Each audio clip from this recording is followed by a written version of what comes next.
Well, we're excited to be here. Please have a seat, have a little fun today.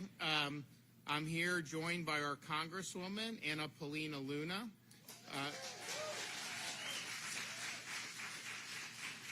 We also have Florida's Lieutenant Governor from across the bay in Tampa, Jay Collins. And we have Florida's Agriculture Commissioner from the county north of here in Pasco County, Wilton Simpson. And we have State Reps Cheney and Burfield. So I want to thank them for being here.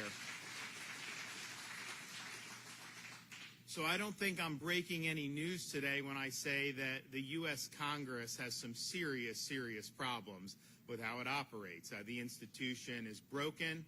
There's a lot of reasons for that. And, you know, we look and see different things that we don't like about it, particularly on an individual basis, and that's great to discuss. But, you know, this is part of a larger issue that has really caused our constitutional system to be eroded the way the Founding Fathers intended. You know, when they created, and we're coming up, this is the year of America 250, 2026. Oh, we're doing so much stuff in Florida. I mean, I put George Washington in the state capitol building, just beautiful statue of Washington. I got Ben Franklin in Franklin County right by the courthouse. We dropped a Thomas Jefferson statue in Jefferson County. You know, I can get these on discount because the liberal states are taking them down. So it's like, it's a buyer's market if you like the Founding Fathers. So we're doing... we have Hamilton and Hamilton County coming soon, Madison and Madison County coming soon, Monroe down in the Florida Keys and Monroe County coming soon. But then we're also going to do things to honor people that have really exemplified those founding ideals. And so I've got a Lincoln statue coming. We're going to do that. I have Calvin Coolidge we're going to do, one of my favorites. And we're on and on it goes.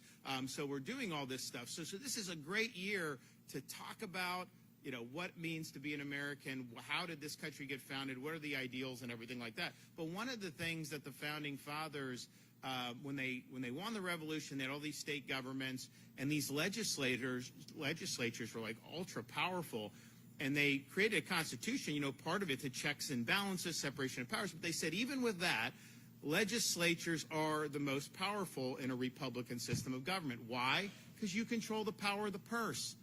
So you talk about like, oh, there's fraud in Minnesota with the Somali. First of all, people have known about that for like a decade, because when I was in Congress, and I've recovered from that experience, but I was there, I remember the Minnesota Republicans talking about it then. In fact, I did a trip out there to do, because we were investigating domestic terrorism, and you had so this is like something that's been long. But here's the thing. Anytime you see the government doing anything you don't want, the easiest remedy is to go to the Congress and have them simply take the funding away. Because if they don't have funding, then they can't do any of this stuff. So you don't like the abuse of IRS agents, defund. You don't like some of the other stuff that's done in some of the bureaucracy, defund. You have the ability to do that. And so Madison said that the power of the purse is the most effectual weapon that you can wield in Republican government. And, you know, it doesn't even matter. We wouldn't even be talking about a permanent bureaucracy if Congress wielded the power of the purse. And so what's happened over the years is they have given away so much of their authority to the bureaucracy. They don't really legislate funding anymore. They just do continuing resolutions. That's just government on autopilot. You're not reforming anything if you're doing continuing resolution. You reform things by passing an actual bill that takes away funding from the bad things and then funds the good things. And so they've totally given up their number one weapon, which is the power of the purse. And then they've also delegated a lot of lawmaking authority to the bureaucrats.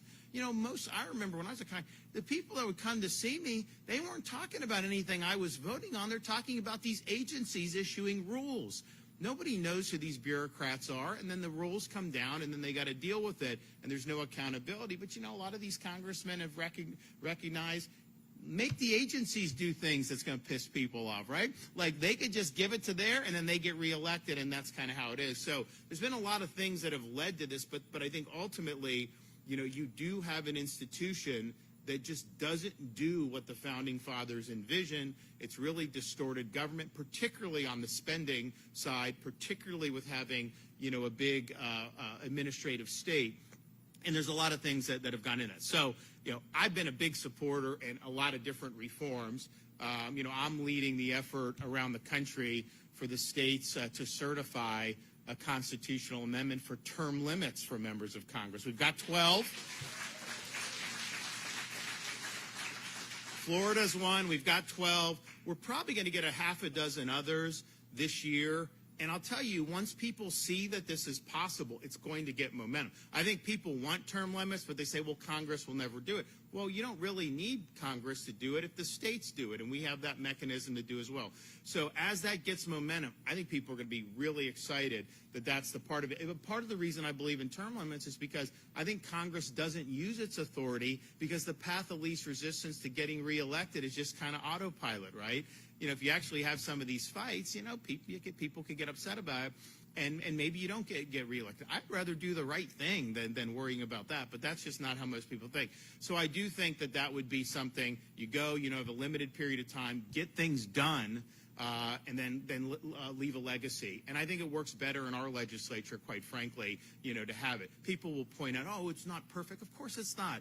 It's better than what we have now, right? That's it, and I think it would help. So that's been something of it. The other thing I'm helping to do around the country is requiring that Congress balance the budget, just like the state of Florida has to balance the budget. We have surpluses, so it's not as big a deal for us. Pretty easy. In fact, when I became governor, our rainy day fund, so we've almost quadrupled the rainy day fund just since I've been governor in 7-year period. We've paid down, if you look at Florida, 180 years plus as a state, all the debt that has been accumulated, we've paid off half of it just in my tenure as governor. So don't tell me this stuff can't be done. It can be done. We've eliminated taxes at the state level. I don't have any more taxes to cut at the state level. That's why I'm trying to do the property tax for local to help you guys out with that. In 2019, my first local governments in Florida brought in $32 billion in revenue from property tax. Today, they're bringing in over $56 billion. Now, look, we've had population growth, we've had inflation. I'm not saying that it wouldn't go up more than 32 just naturally with all those things, but it wouldn't go to 56. And so the question is, how is that money being used? And would you rather have that returned to you as a homeowner rather than continuing to feel the growth? Because the reality is, whether you like or not, you cannot have 6 or 7 years where you're almost doubling the amount of revenue that's going in. That is not going to ultimately work in the long term. So we are working on that. But a balanced budget requirement, we have 28 states. We need 34 to trigger it. So we've got 28. We think we're going to get a few more this year and to be able to do that. So I've been a big supporter of that as well. I also work with our legislature to certify another amendment that I think would be really good. We don't have as much support nationally just because I think people don't know what's out there. But we've proposed a 28th amendment that would simply say this: Congress shall make no law respecting the citizens of the United States that does not also apply to members of Congress themselves. I mean, wouldn't that be a good one to do? So, which brings me to the subject today, because I think what Congresswoman Luna in Washington is really leading the effort there, and we're limited on how we can affect this particular issue, but we are going to affect it, and we're going to propose something, we're going to do it. But, you notice this thing, and it's really odd. You'll have people get elected to Congress having never shown any investment acumen ever in their life, and then all of a sudden they become Warren Buffett on steroids.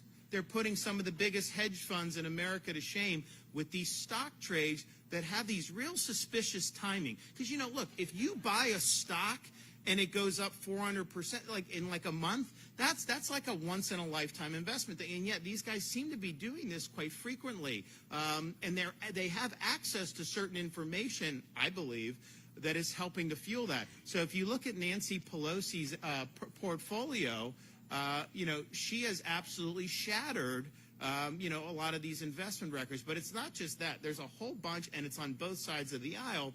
So what Anna Paulina Luna has done is said, we got to stop the insider trade. It's basically a different form of insider trading. Like there's certain insider trading on Wall Street, and that does apply to Congress, but they're privy to different types of that's not really contemplated under existing laws. So what it should, and what I did, so I was there for 3 terms. The day I got in, I stopped doing stocks. So I've never done a stock trade since I've been in elected office, and my reason was, why would I want to be in a situation where, like, I take some action and then someday someone will say, oh, well, that's because, you own Microsoft or you own this or that. I was like, no. So it's like 401k, all that stuff, and that's not. But this, I'm going to buy here, sell here. When you're in office, I think it's bad. So that was the decision I made. I'm poorer for it, but you know what? You only live once, and I'd rather do what's right and let the chips fall where they may.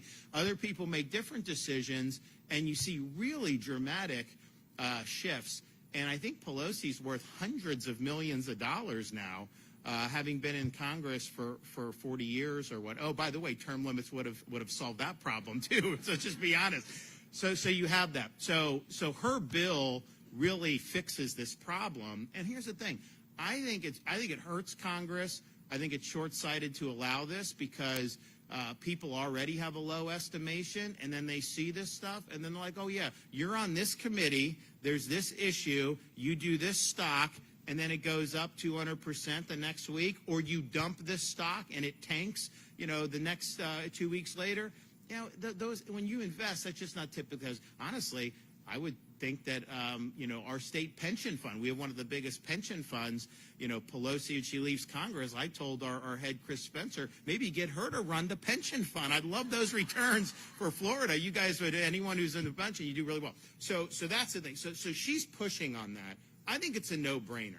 I think every single member of Florida's congressional delegation should be supporting Congresswoman Luna's bill to end this charade with this insider congressional stock trading.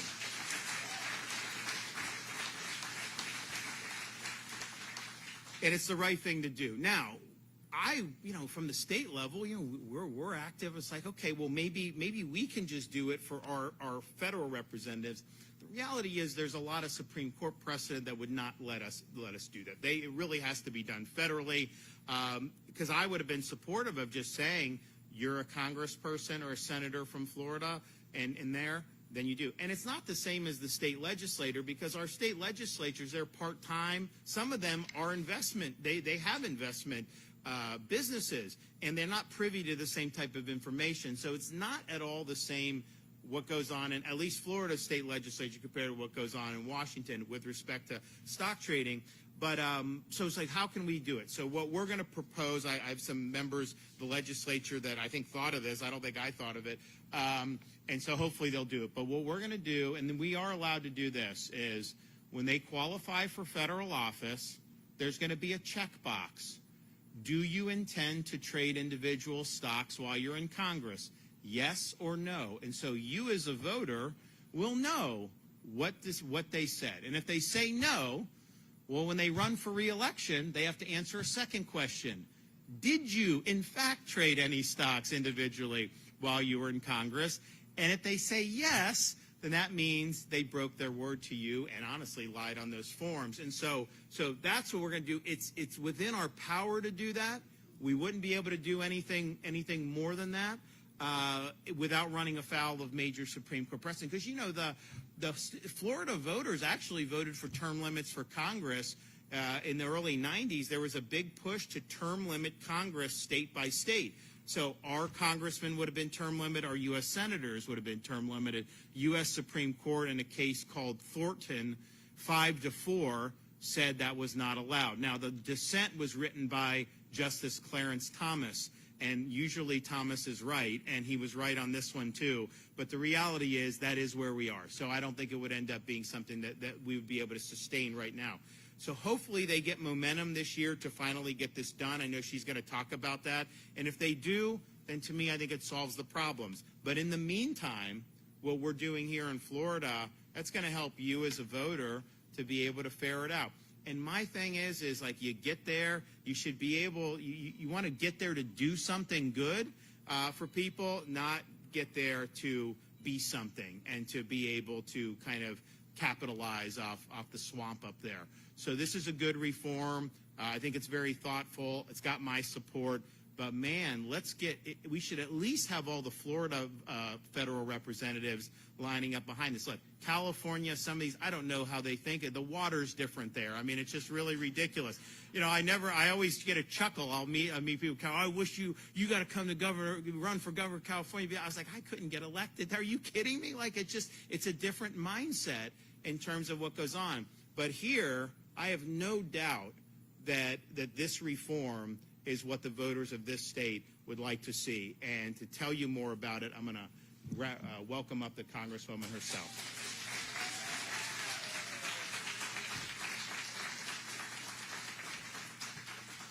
First of all, I just want to make it known that I fully support the governor's efforts in doing what he's doing, specifically for leading the charge on this at the state level, because, as he pointed out, Nancy Pelosi's stock portfolio, 17,000% returns, outperforming Warren Buffett. On average, members that do engage in stock trading on both sides are getting 600% returns and outperforming the S&P.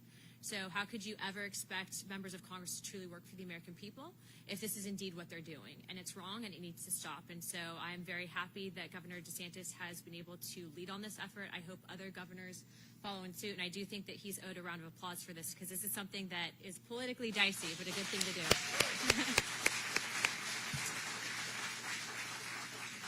As far as our bill goes, it is the most bipartisan bill currently in Congress. We have people that you would never expect, probably people that you don't politically align with, that are actually supporting these efforts because they know it's bad and it needs to end.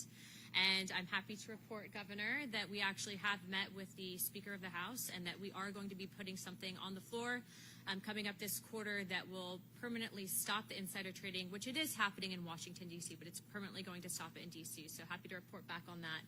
And frankly, I hope that some of my colleagues that are engaged in the process will have governors that will hold them accountable. So thank you so much for being here. We appreciate everything that you're doing. And again, a round of applause for Governor DeSantis. Thank you. Well, that's encouraging to hear that we may get a vote on this. I think it's really good. Do you guys, I got Wilton, Jay, do you guys want to say anything? Come on up.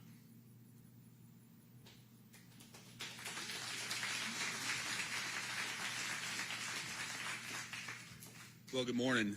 Always great to be here, and Happy New Year to each of you. Rep. Luna, thank you for your leadership on this subject. Incredible. It's amazing to see you lead and push and hold people accountable there. You're a true fighter for your people. And, of course, we have Governor Ron DeSantis, who is, as always, the GOAT, a juggernaut, standing up for individual freedoms and rights and holding people accountable. You know, it's important when we talk about this, and the governor did an extraordinary job of laying this out. It's about fairness, and it's about trust in the people you elect and go to office. You heard the Congresswoman talk about the percentages, the return on investments. I don't know about you, but my 401k is not giving me those same returns on investment. And in the end, you have to have faith that who you elect is serving those right interests. Rep. Luna, thank you. Thank you for common sense leadership on this subject up in D.C. I'm excited to hear all the great things. And Governor DeSantis, again, an incredible, nuanced, simple, straightforward approach to hold people accountable. A checkbox saying yes, no, I'm going to trade or I'm not going to trade. That's a simple way to hold people accountable and give power back to our people to say, look, you said this, you did that. Where's the accountability? As always, it's great to serve in the great state of Florida, 23.5 million people, and we lead on freedom, truth, and transparency. Governor DeSantis, thank you. I appreciate it as always to speak. Thanks a lot.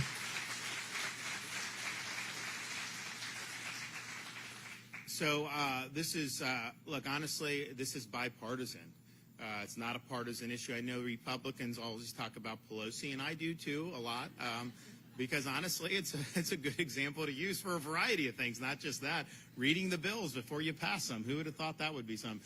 So that's fine. But let's just understand, this is a bipartisan ailment. This is not just Democrats. And I think it's important that as Republican you're willing to stand up and say, you know what, we need to clean both houses up there. We've got problems on both sides of the aisle. Same with term limits. You know, people, there's not a single issue that spans partisan, gender, race, anything, cleavages, then everyone wants it, right? It doesn't matter you're Republican, Democrat, Independent. And because people realize there's a problem on both sides of the aisle with the incentives that have been created. So, and the thing is I think when you do reform like what the Congresswoman wants, what happens is, like, most people that get elected actually want to do the right thing. I think that there is some idealism, but man, you get up there, it's like a meat grinder.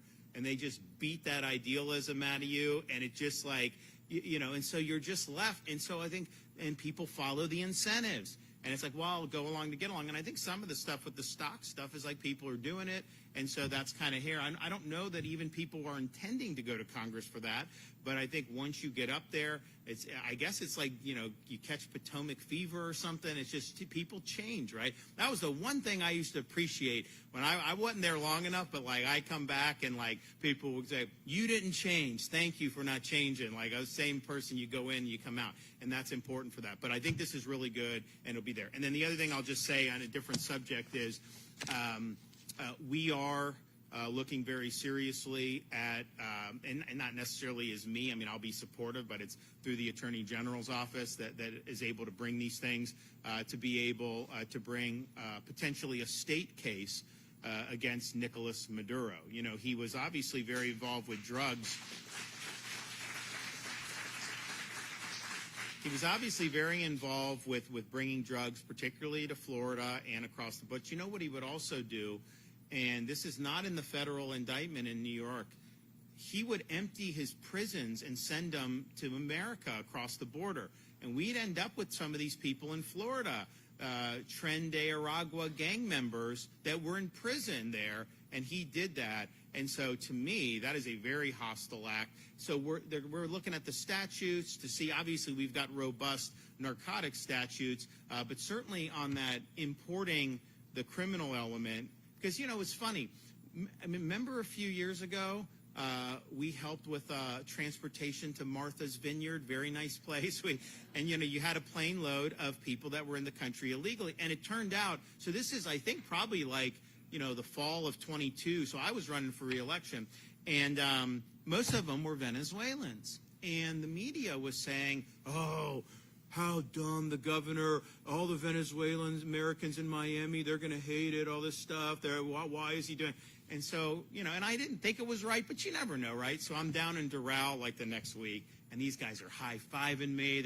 Because they said Maduro is sending people to the border who should not be in this country. And so they knew better than anyone what was going on. So the narcotics, the gang, but also the immigration and what was done to do that, to put people at risk. And we've had people in Florida that have been victimized by Tren de Aragua gang members. And many of those people likely would never have even been able to come here, even with Biden's open border, had Maduro not been releasing people from prison. So we're going to look very seriously at that. Okay, back there, anybody? I mean, Governor, when it comes to Venezuela, since you were talking about it, yesterday you said that you wanted the people to liberate themselves.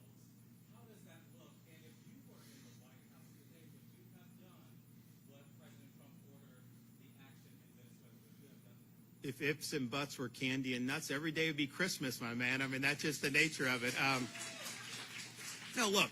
You go back, I mean, this has been an issue in this state that I've been very vocal on for 15 years. I mean, actually, Chavez came to power probably sometime in like 2006 or 7 in that time period. And what did Chavez and Maduro do? They totally tanked the country. They tanked the economy. They repressed people. They took what should be the most prosperous country in South America and turned it into a place where people have to eat trash to be able to survive. And so I've always viewed Maduro as somebody that was illegitimate. And clearly this most recent election, I mean, was an illegitimate election in 2024 down in Venezuela. So bringing him to justice is absolutely appropriate. The larger context is this.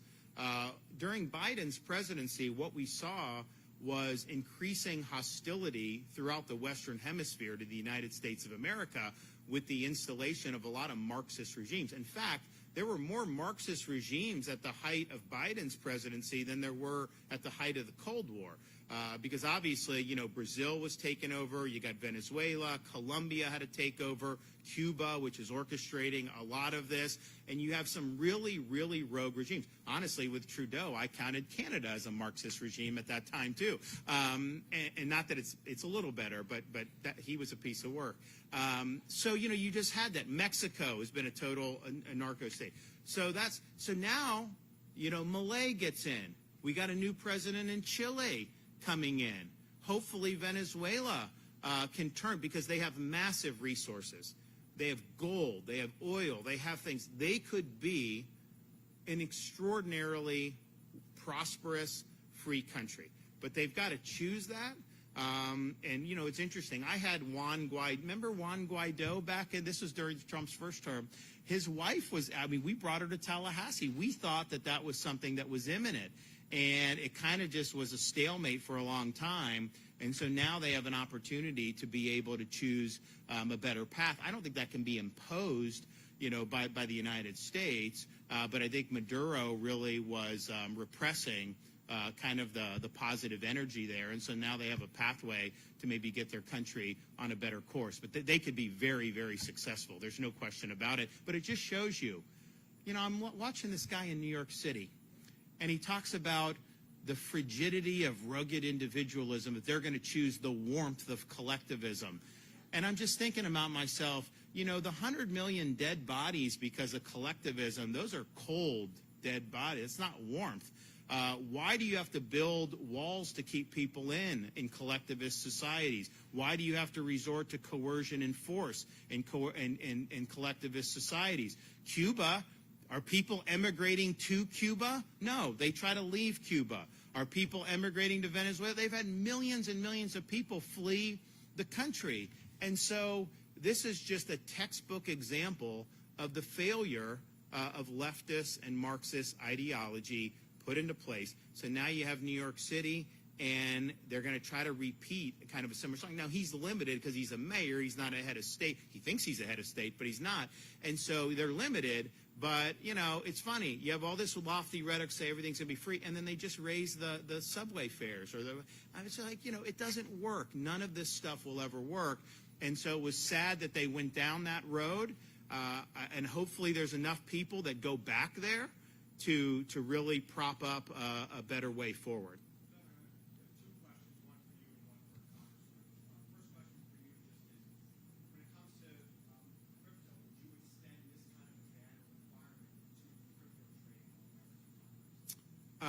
I think that's a question for her. I mean, look, I think crypto, honestly, there are some things because they have committees that deal with this. So would that be implicated?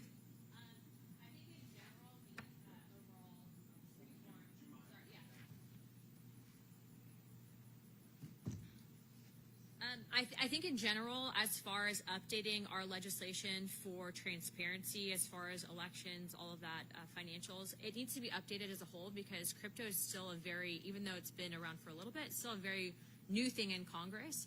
So yes, I would be in favor of preventing that because you want people that will serve in the invested interests of the people, not making a lot of money. You're supposed to go to Congress to serve, not to become a multimillionaire. And unfortunately, you see that happen all too often. Now, the Bitcoin, that's one thing. I mean, I remember 2010 when it first came out. Because I was doing trading then. I mean, I didn't have a lot of money, but I was, pretty good at it. And I remember reading an article about this, and I was like, but you could have, if you just would have put down like $1,000 on Bitcoin then and just held it, that would have been a trade that would have, but that was a risk that people took at the time based on what was happening. So that's been volatile. Government policy does impact that. There's discussions that happen in Congress, so that'll be a part of it, and I think that's appropriate. Well, let him go one, and then I'll.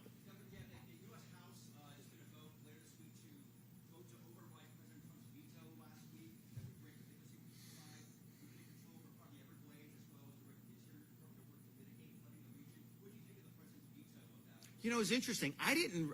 That was not on my radar that bill had passed. What he pointed out, they're trying to obstruct the immigration. That is true. I mean, they tried to obstruct and it was demagogic. They were not being honest about what was going on. And notice everything everyone was saying was going to happen. Oh, you can't do this, there. I mean, there's an airport there that they built this stuff on. They were trying to act like the sky was going to fall, and that was wrong. And so what they did was wrong. And it was very disappointing to see them do that. Now, what is this project? Again, it's the congresswoman would know better than me, but I do think when the president pointed that out, what he said about their conduct was accurate. What about the executive branch when it comes to banning stock trading? I'm not. You'll have to ask her about what the contours of the bill are. That's something that I'm supportive of. But I also think that if we can deal with the Congress, and if that's something that could get across the finish line, I think that would be a really, really big win. And I think that that's something you could pocket. There's huge differences. I mean, to serve in the executive branch, there's massive bureaucracy you got to go through. There are massive disclosures. I don't know that it would be the same to say, like, a cabinet secretary versus a member. The members of Congress, I think the rules are just different. I think they are very much more liberal than what you have for that. So, all right. So I'm going to do. We got some good announcements this week. So this is a good one. I'm looking forward to this vote up there. I would hope to see every member of Congress in Florida voting with Anna Paulina Luna on this in favor of it. And, it is an election year, so maybe voters will take notice if some don't. And you never know how these districts are going to shake up, right? I mean, that's all up in the air, and there's a lot of uncertainty there. So and then we got big announcement tomorrow, so stay tuned. And then another, I think, actually, we're going to punt the Thursday to Monday. So we've got a couple major things coming down the pike, and we're going to start off 2026 with a bang. So God bless everybody. Thank you.